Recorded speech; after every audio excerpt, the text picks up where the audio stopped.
What's going on, guys? Rob A here, and today we're taking a look at Transformers Robots in Disguise. Warrior Class, I believe is what these are called. Warrior Class Bisk.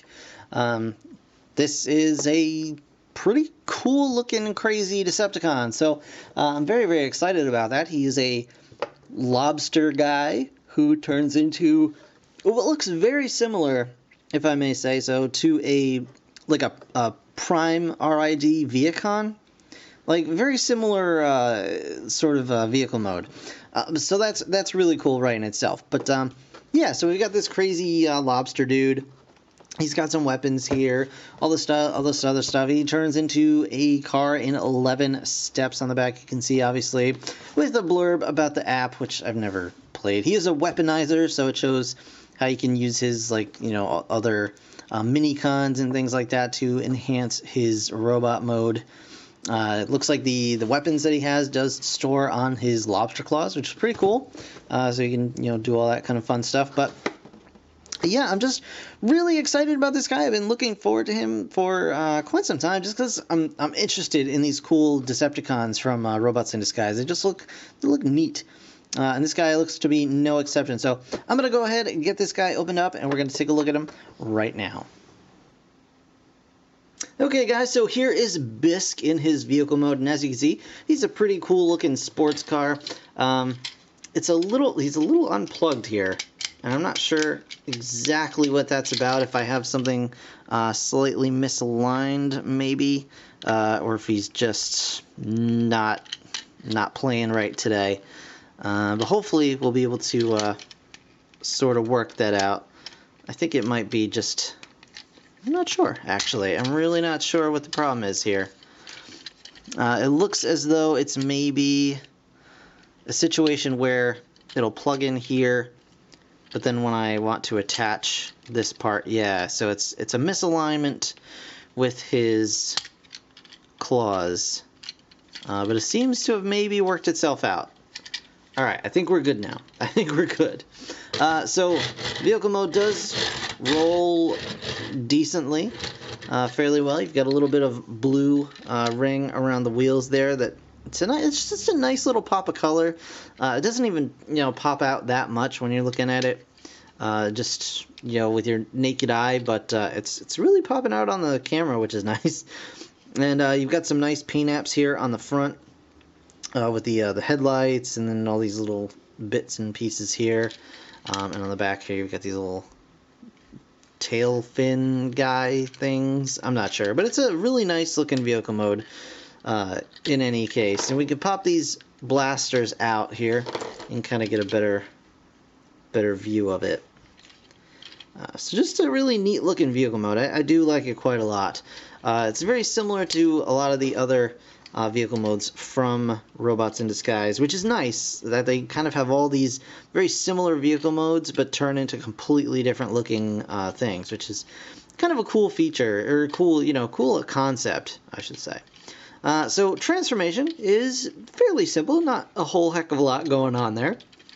What you want to do is you want to turn this guy over on his underside here, and you can see the robot is decently well hidden under there. And they do utilize the space well, I feel. There's a lot of robot packed up into this nice kind of flat vehicle mode. And again, it wants to pop out, so yeah.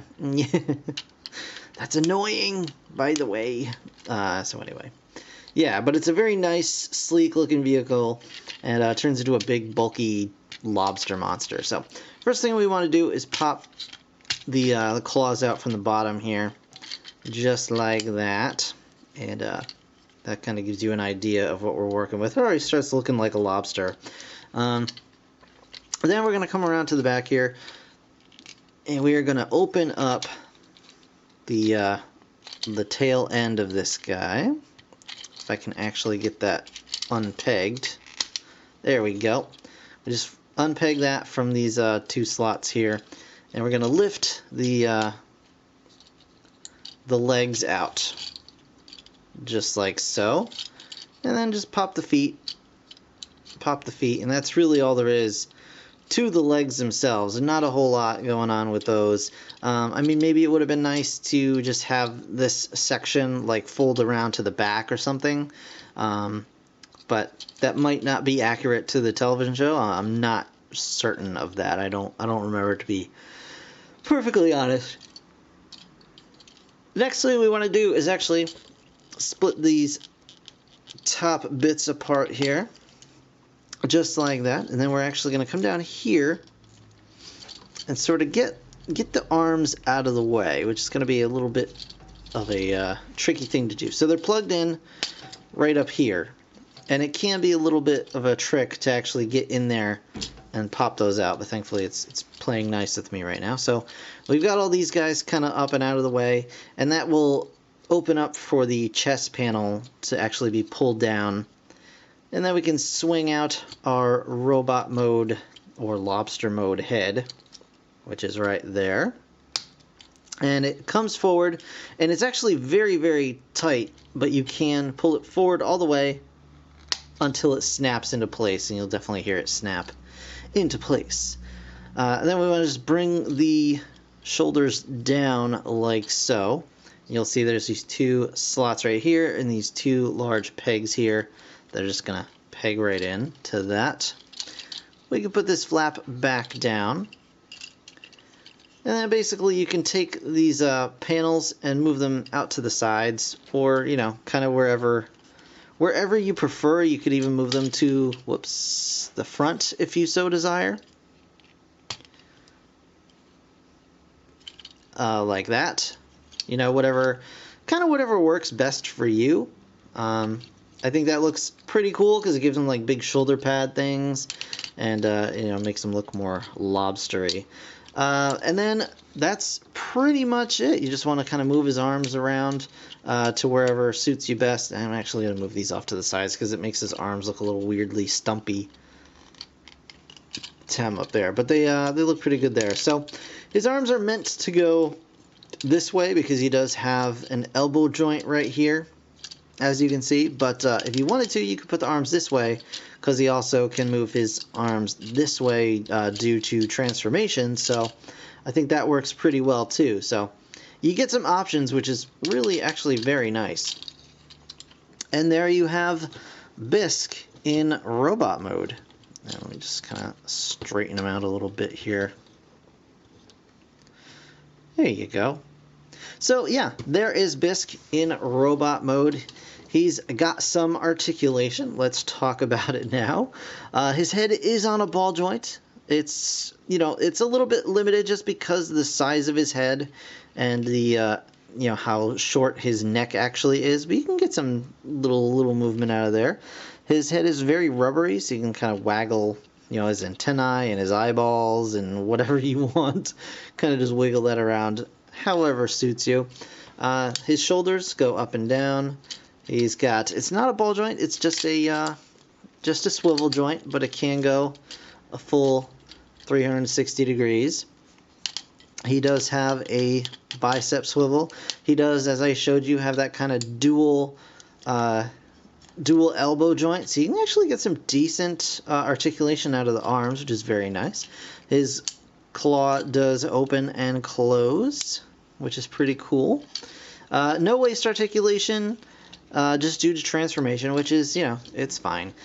His hips are on a ball joint, and he does have a thigh swivel and a very, very deep knee bend there. You can also get a little bit of wiggle out of his feet, so that's pretty good. So he does also hold his weapons the exact same way he did in vehicle mode, which is kind of cool. So you can sort of have these guys on top of his claws and, you know, point and shoot, basically. I don't see anywhere else to really store them in robot or vehicle mode, which is fine. It's not that big a deal, and I may even be missing something, but there was nothing in the instructions. It just showed it, you putting them on his vehicle mode, as we saw earlier, and then just like so here. But that's cool. So we can, you know, even hold his arms, again, like this, and so he's still got functioning claws and the guns and things like that. So very, very neat little figure. I mean, not quite as solid as, say, like Quillfire or Thunderhoof, but he's actually, I do like him a lot, and I like the uniqueness of the robot mode, the kind of like lobstery sort of dude here. So I'm very pleased with him.